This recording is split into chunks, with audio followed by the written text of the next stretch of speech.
Welcome to the first Substack podcast from Jason Masters. As the Australian Christian Nationalists grow power in the Australian Liberal Party, reflecting on an earlier piece, Jason Masters, March 13th, 2026. Back in December 2021, I wrote an article in response to Tasmanian Senator Claire Chandler's piece in The Australian, which reported on a speech she gave in Parliament, which granted her parliamentary privilege protection. The senator has been a little quieter over the last couple of years, but now, as she grows in her confidence and increased leadership roles in the party, perhaps a reflection of where she comes from, around the political and religious rights global campaign against transgender people. This article was originally published on Medium. Thanks for reading. Subscribe for free to receive new posts and support my work. There have been many twists and turns with the religious and political rights positioning towards transgender people, seeing their health and human rights withdrawn in conservative states in Australia, notably Queensland and the Northern Territory, plus other conservative countries such as New Zealand, conservative states in the USA and the UK, since this article was written. It is almost like a week is a long time for the anti-transgender movement with their posturing, attacks, and legislative actions. I will post more updates on this over time. So now, for the earlier article, The Privileged Position on Gender Dysphoria Discussion, a partial response to Senator Claire Chandler. It is with reluctance that I write this opinion piece on two grounds. I don't have the benefit of parliamentary privilege to comment on transgender people.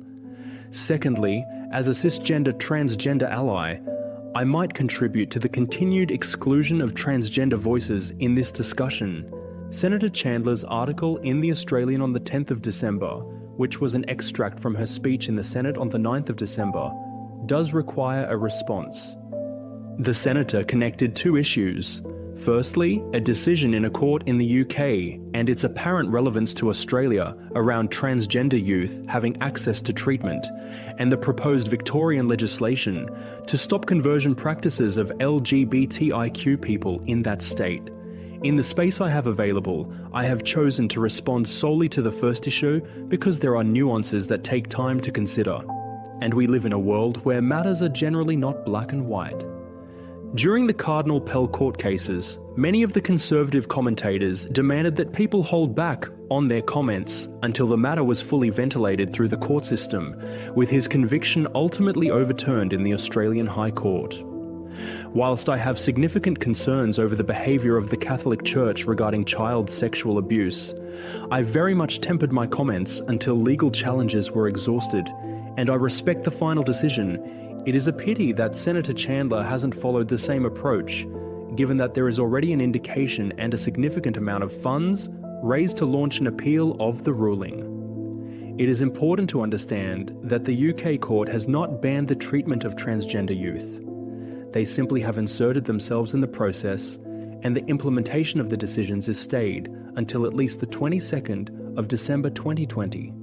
In my view, one of the dangers in the judgment is, in fact, the judge's use of the term that they consider puberty blockers experimental drugs.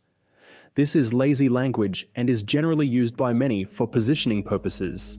According to a recent academic paper, 1. Puberty blocker has been used with gender dysphoric youth since the 1990s, near 30 years, so their use is hardly experimental anymore.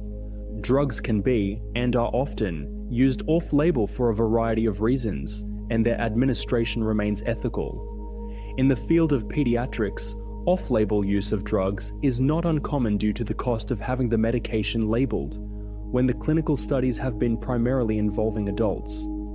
While some countries are encouraging pharmaceutical companies to expand their pediatric clinical trials, these funding pathways do not usually cover already approved medicines. What many of the anti-transgender treatment commentators call for is a traditional clinical study on the use of puberty blockers, meaning randomized control studies. However, such studies would be unethical, and a double-blind study would not be possible.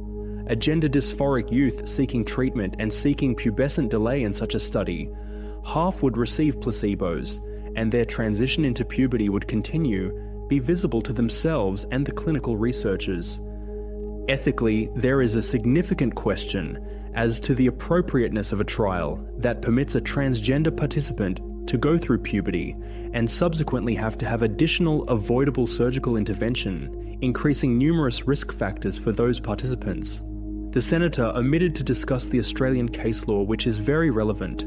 Australia was previously the only country where a court intervened in the process for accessing puberty blockers. In 2013, the Family Court removed itself from that process, as it had not overruled the medical evidence submitted, and now only becomes involved where there was a dispute between the youth and parents, or between the parents. In a recent case known as the Imogen case, the Family Court permitted the youth to commence transitioning with gender-affirming hormone treatment, an option past puberty blockers, where there was a dispute between the separated parents. So, we have several cases in Australia where there are no longer any appeals afoot supporting the competency test for transgender teenagers. Finally, I am sad for Kira Bell that in the end, the treatment was not successful. Studies show that between 0.3 to 3.8% of transgender people have some level of regret, too. There are a variety of reasons for regret, often in earlier years, due to dissatisfaction with surgical outcomes, but more commonly due to their continued lack of acceptance by family and society. Notably, there is evidence that transgender people who have detransition retransition in years later. If this level of efficacy is not acceptable, we would not allow any COVID vaccines to be made available to the public. Andiin Serisdain mi Dixitamayo. References. 1. Giordano S. and S. Holm. Is puberty delaying treatment experimental treatment? International Journal of Transgender Health, 2020. 21. Pages 113 to 121. 2. What does the scholarly research say about the effect of gender transition on transgender well-being? The Public Policy Research Portal, web, available from https://what-we-know.inequality.cornell.edu/topics/lg-bt-equality/what-being-of-scholarly-research-say-about-the-dash-well-being-of-transgender-people's/ originally published at https://aussiealtchristian.com.au. Site in the process of being rebuilt on December 11th, 2020. Jason Masters is a Christian, business person, company director, and LGBTIQ and disabilities advocate. Keywords: transgender rights, medical ethics, LGBTQ, politics, transgender youth. Thanks for listening. Subscribe for free to receive new posts and support my work. Discussion about this post. Write a comment. Copyright 2026, Jason Masters. Privacy terms, collection notice. Start your Substack. Substack is the home for great culture.